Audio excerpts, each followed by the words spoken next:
And it's not the biggest of fields here at the Commonwealth Games. 2 Canadians, 2 Englishmen, Kiwi and 3 Kenyans. But all of these men capable of going around about 8:20 or faster. Hannah, you're dead right to describe Geordie Beamish as a championship racer. You look at his personal bests, and he's only run 8:09 for 3,000 metre steeplechase, but that doesn't matter because he saves his best for the major championships. Compare that with Simon Coetch, who has run 7:59 this year. He's the world number 3. It's like chalk and cheese. I mean, a 10 seconds difference in their personal best. He turned it on really needs to in that flat of New Zealand. Well, it's a steady start here in the men's steeplechase as they cut in to take the water jump for the first time. They don't have to take that on the first lap, and they've all navigated it smoothly. Aaron Al leading the way for Canada, warmed up for this Commonwealth Games with the 4th place At the Canadian National Championships over... She does, a couple throws time. Leonard Bett has gone to the front here in the men's steeplechase. Kenya have got an absolute stranglehold on this event. They've won the last 9 Commonwealth Games. They've faltered somewhat on the global stage, so like Sifane El Bukhari, Mecha Girma used to have all the titles on the global stage as well, but they're very much the dominant force still. Commonwealth level, and Bett just ahead of Coetch. 2:54 through the first kilometre, so that's not too quick. We're looking at 8:45 pace.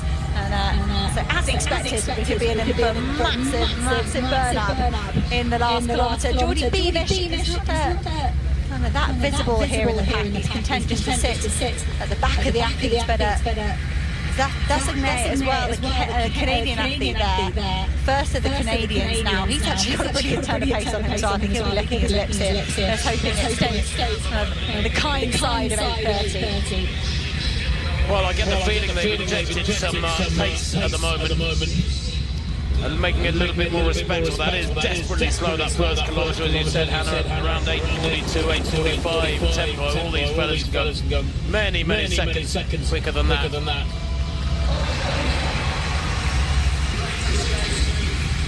Spreading out ever so slightly, there goes Simon Coetch. I did think we'd see a strong last 3 laps from him, but it'll be 4 to go this time, and Simon Coetch, perhaps he had a look up at the board and realised that Geordie Beamish was off the pace somewhat. It was a positive move there from the Kiwi, just getting around the Canadian and the English, kind of realising that Coetch was starting to push at the front.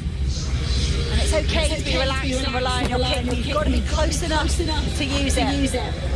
Simon Coetch just stretching out the field. Well, De Gagne giving a really good account of himself there, Jean-Simon. De Gagne of Canada in 3rd place, matching the Kenyan stripes as stride at the moment, but they are stretching away. This is quick. Lovely shot there from behind, from the camera on a small one-wheel buggy. Giving us almost a feeling of being in the race.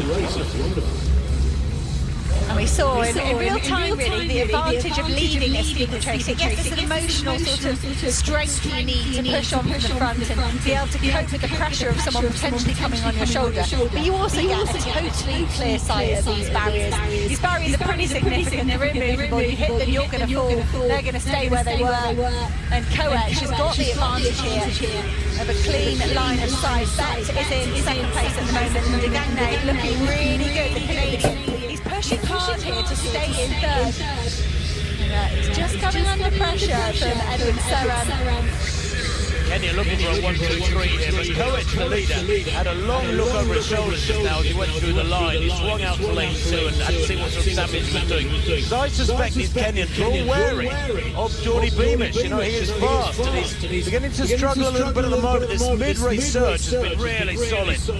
Well, it was a real injection of pace there. 2:54 for the first kilometre, and when you consider that first kilometre doesn't have all the barriers, it's got 1 less water jump as well. They then went 2:43 for the 2nd kilometre. But you're right, Tim. Coetch, you're taught never to look behind, and he's looked behind so much in the last 600 metres, and he's going to be as worried about his teammates as Leonard Bett and Edwin Serran as he is of Geordie Beamish. But at the moment, the Kenyans just starting to stretch away. That'd be wonderful if they could pick up a 1-2-3. Well, it absolutely would, yes. Kenya just looking at when they last won this title, of course, they won in 22 to give me what, because Sentinel Kipruto in 2018 and Ndiku in 2014, Matilong in 2010. I mean, they've pretty much owned this for the last, 7 or 8 editions, and it looks like they're going to win this one because the big challenge for Bleachers in the black, Extreme Olympic Peaks, and the world champion from last year is evaporated. Leonard Beck has hit the front with 600 metres to go. And I mentioned that strong finish from Simon Coech in Monaco. He's not having it all his own way. The two teammates battling it over the water jump. Coech taking the water jump a tiny bit better than Beck for my money. And that puts Simon Coech back in the lead. Look at them, they're all on top of each other as they run into the bell. Edward Serem, he's still only 18 years old. He's a reigning World Junior Champion. He could go to Eugene next week and defend that title if he wanted, but right now he's battling for a Commonwealth Games title. Simon Coech stutters into that barrier. This race is a test of endurance. It is kind of like an obstacle race. You've got to be pushing at your absolute limit and then find the poise and the power to leap, to skip over those barriers. We're on for a Kenyan 1, 2, 3 here in the men's steeplechase.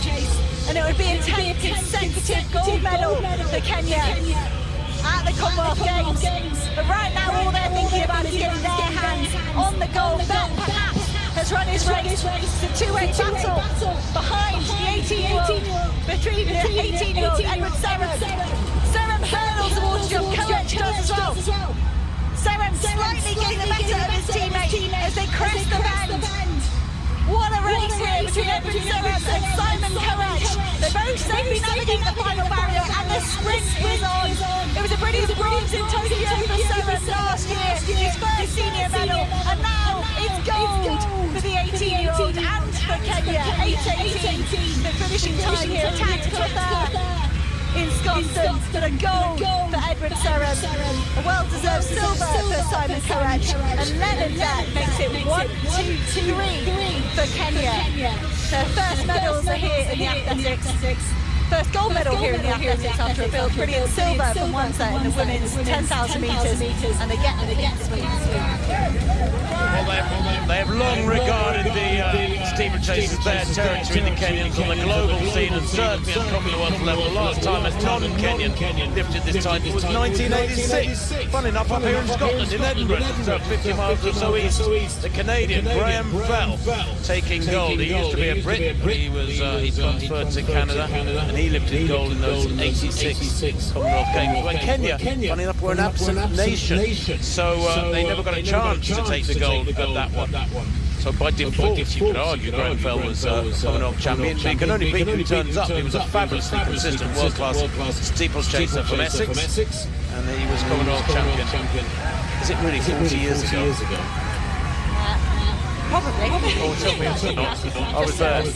I was just remembering that, so Amos Serem is the brother of Edward Serem. He picked up the bronze medal in Birmingham in 2022, so the brothers have now got a pair of medals to take home.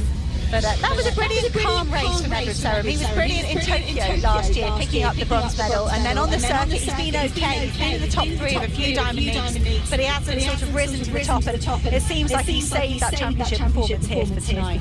Yeah, and he just sort of stayed out of the way, didn't he? He didn't commit to anything in the race. He just timed it perfectly, and he just at times you thought Coech was out of it with 3 laps to go, you know, and then it was Beck that took the lead, but he just wasn't able to contain it, and then Serem just beautifully just strided through in the later stages of the race. He just timed it perfectly. And for a young athlete in this kind of race as well. No, Serem has certainly got a bright future, and I'm reading that it's the 8th time Kenya has done the clean sweep in the men's steeple. They're desperate, as I mentioned mid-race, they're desperate to get back to that global dominance.